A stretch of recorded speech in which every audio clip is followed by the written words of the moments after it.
Welcome to episode 4 of Bieber Red Angus Lot Talk. Kristen's gonna give me a script after this because I don't introduce it the same every time. She likes me to be consistent, but we're not professionals at this by any means. And so I guess we're gonna talk about 31 through 40 in this set. We are going to have a couple more episodes. One's going to be kind of features and sleepers. And so we keep watching. I know we didn't do as many as we did previously, but one of the things I want you to remember is we talked about pedigree combinations that works its way up through a lot of the bulls. And we're trying to give you some idea of what our philosophies are here. And so I want you to make sure that you watch in all the versions. If you're interested in cattle and our genetics, they'll give you a lot of information. With that, we got the first atomic son that we've talked about, I believe. I think so. We've talked about several grandsons, but Second one. second, okay, Yeah. yep. Oh right, yeah. In the last episode, we talked about the full brother to Warhead. Forgot about him, but. Anyway, so this is lot 31, an atomic out of Merida cow line, which is the cow line that brought us Samurai. This is a deep end daughter. Guys, thoughts? It'd be the first deep end daughter we talked about, and this one obviously in the Rouse program, but he did us some good things, and obviously she's doing the same thing for Dan and Jean. Mm-hmm. Yeah, and I think one of the reasons we can't have as many atomics around anymore is because we have so many females out of them that we've had to start to veer off a little bit from Right. that line. That being said, we wouldn't mind having more. No. Yeah. They're they've been good cows so far, and I don't anticipate that changing any. Yep. They're a pivotal piece of our breeding strategy, and they've worked well. The maternal side of that has been outstanding. Yep. He just keeps on. I mean, he's down at your house right now, and he's nice, easy to be around, good footed. I mean, everything about him you just gotta moves nice, and old bull, and he moves nice, and the kids can go out and sit on top of him every night. So I took the fellows from Select Sires down there the other day, and they were just impressed. I mean, he sat there and just posed for him the whole time. So these are a younger group of Select Sires, Riding Bodenhouse and some others, and they had never seen him in person, and so they were curious to see him. They were just like, we got to see this, So anyway, just great disposition. Those bulls are hard to get rid of because they become such a. I guess we think of them quite fondly because of the progress they've moved us forward with. Anyway, on to back to 31. If you want a lot of information or more information about the Dan Borman's number is in the catalog up earlier. He really would know those cows a lot better than we do. As we go through here, we talk about our cows, but we really have to depend on Dan to make sure. And we feel good that they're culling and doing some things, or doing the things that we want done in order to make the cattle better. And so feel free to give Dan a call if you got questions about this female. On to lot 32, PROFITMAKER. This is Jake and Kristen, one of Jake and Kristen's bulls. Yep, this is out of a cow we bought off from Eric.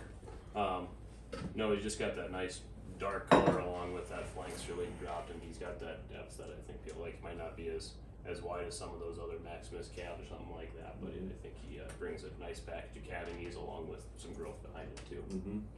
Posted a 113 on IMF and a 107 on ribeye. I mean, he's a pretty good, probably one of my leading choices for a PROFITMAKER because I'm really stuck on having a marble.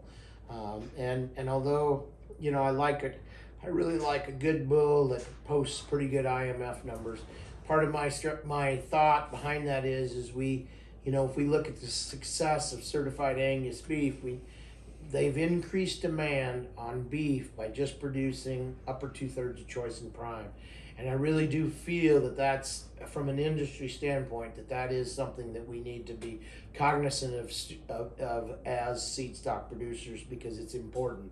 It's important that we get the right genetics in your herd so that you get the right genetics to the sale barn or your feeder, and so those cattle marble well and eat well and that sort of thing. on down the chain. I took up a little bit of time with that, but they hear me preach it all the time. Anyway, any thoughts about the Skyline or that sort of thing? Well, I think just going back to Atomic, I mean, right there, there's a great Atomic daughter right there, and I think as you talk about marbling, there's a theme as you go through the catalog and go through the scan data. The Atomic daughters, if you watch, They marble. they marble. I mean, a lot of those calves out of the Atomic daughters marble, and you don't have to give anything up to get that. I mean, they're great cows that put marbling in. Yeah, well, and I mean, it's interesting as you go through, and we have bred a lot of marbling, but you look at 31, he's in the top 8%. 32 is in the top 11%. 33 is in the top 9% for marbling.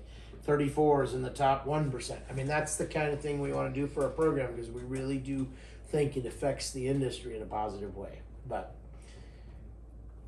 with that, we'll move on to lot 33. Comments, guys? Put forefront on a hard drag dog, you're gonna get bulls like this every year. Pretty consistent. Yeah. Yep, I would agree. Just yeah, I mean, just consistent, good, consistent cattle. Top 1% for PROS and everything. I mean, he ranks right up there with lot 2 and everything. I mean, it's nice to see the female side, which I think is something that we all focus on, and to see that keep going. It's nice. Though I talk about end product all the time because I know it's important to how we grow demand for beef and consequently cattle, I do really believe that part of that is the maternal, and I'm sorry I interrupted you there. That leads into what I was going to say. The thing I really like about this cow is obviously this calf was born on the 13th of January last year, and the important thing to me is she bred up and she just calved the other day, so she was right at the front end of those 3-year-olds. Mm-hmm. Yep. Yeah, and that is, we're trying to really make sure these cattle, in addition to having, lots of consumer endpoints, that they got traits that are going to work for you when you keep daughters in the herd.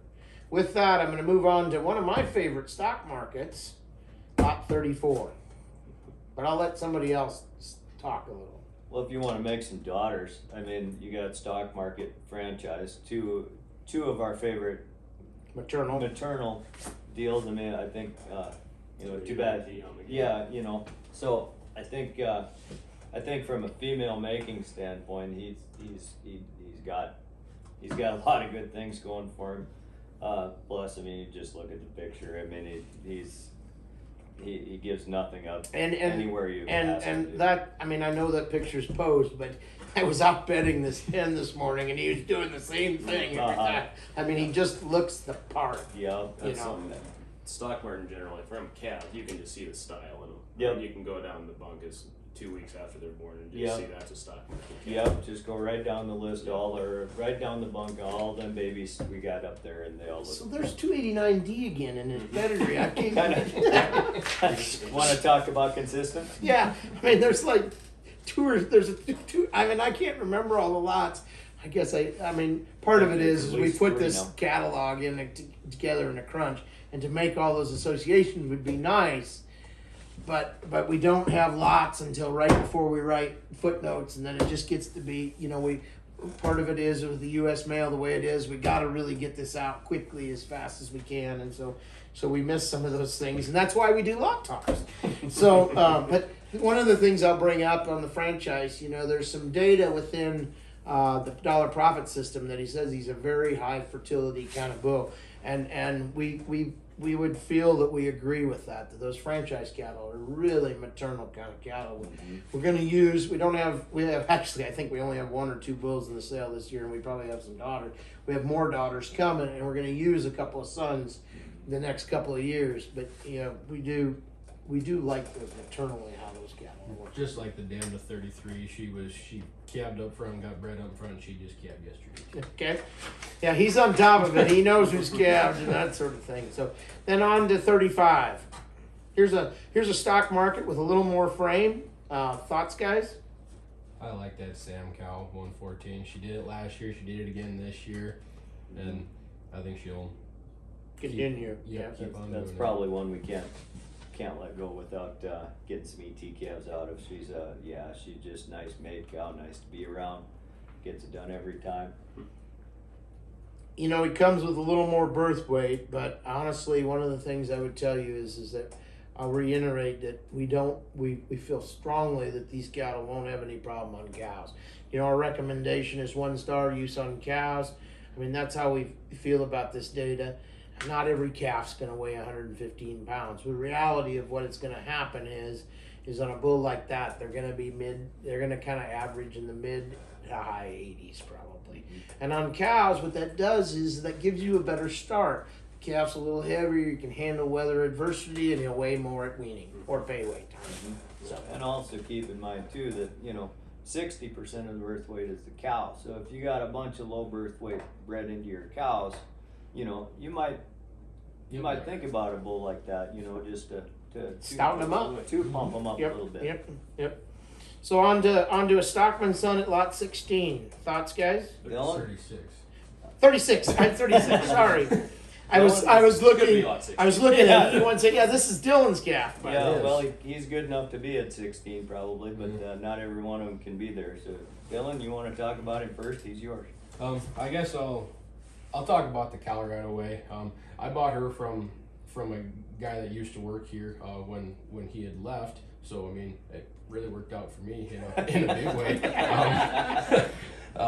Going back to her being a forefront daughter, she's your run-of-the-mill blue-collar kind of cow, and she put one in the front pen last year for him, and she did the same thing for me. And she's got a heifer calf coming this spring, so I'm pretty excited to see what that's gonna be. Yeah, Dawson was a great guy, great employee, and he's here for 3 years. Went to work for a local co-op, and we do offer our guys that are here after they've been here a year the opportunity to run some cows. I mean, he did do a pretty good job of selecting a nice cow here. Thanks, Dawson. When Dawson was trying to pick heifers, I remember he asked me for my opinion or whatever. I told him, I bet 4 or 5 times, I said, you can't walk by that cow. That's the heifer if you're picking heifers. It was, and he bred it back nice too. yeah, and he did a good job of breeding her back, so yeah. One of the things I'm going to mention is this animal didn't have a change, but ended up with a full sib, and so if you look him up online, there's not going to be any ratios. He goes to a twin status, so he was a twin to a bull. It happens in sometimes, and so we do update this. Of course, there was no update really to this bull. It was that he changed and he became a twin, which is a little different. And so disregard those ratios. The weights didn't change any, obviously. The bull doesn't change any. But the reality is that he's just as good as he was before that, and we don't discount him. He's just now a twin to another bull, and so he doesn't get any ratios. With that, we'll move on to lot 37. We have a Spartan calf here, moderate frame kind of bull. It's different too with more of a bar on the bottom. You know, that's something you haven't seen a lot, but I mean, you can see as you go down, you're going to see more of them, and I think that's what they do. Is they just do them, you know, maybe not be the top 10, but they're definitely nice, consistent in the middle, and they'll give you just nice calves and easy going. With a little different outside pedigree Yes. for us. You know, if you're looking for something a little different, yeah, they would sure do that. Yeah. On to, I mean, unless there's any other comments about that bull, we'll move on to lot 38. You got another Maximus here. Thoughts on this bull, guys? Can't shake a stick at the Maximus calves.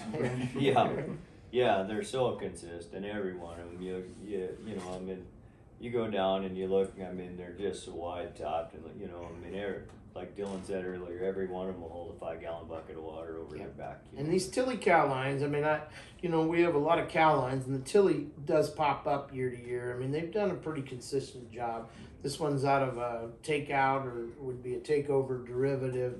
You know, just, you know, obviously with some, you know, they've done a good job through the years and been in our program for a long time. So with that, I'll jump up. This is kind of one of my next favorite lots. It's Craig's Bulls, but it's Craig's Bull, but this is a Let's Roll son out of STOCKMARKET's mother, Craig?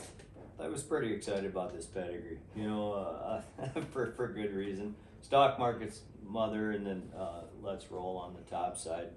A lot of marbling, a lot of Cavanese.